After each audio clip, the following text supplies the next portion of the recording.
আজকের রেসিপি বাটা মাছের সর্ষে পোস্তর ঝাল।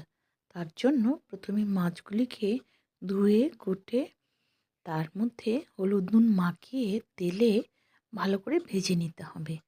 ভাজা হয়ে গেলে একটা কড়াইয়ে তেল গরম করে তার মধ্যে কিছু কালো জিরে ফোড়ন দিয়ে দিতে হবে। ফোড়নটা হয়ে গেলে তার মধ্যে কিছুটা পেঁয়াজ বাটা দিয়ে একটু ভাজা ভাজা করতে হবে।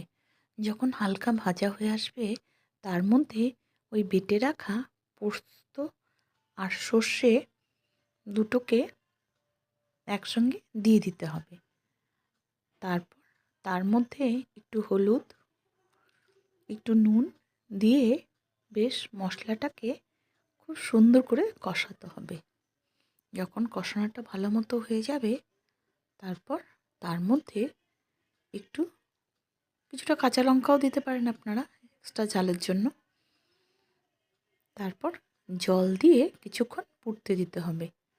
যখন ঝোলটা ফুটে উঠবে তার মধ্যে ওই মাছগুলিকে দিয়ে কিছুক্ষণ একটু রেখে দিতে হবে। বাস, নামিয়ে নিয়ে পরিবেশন করুন, হয়ে গেল।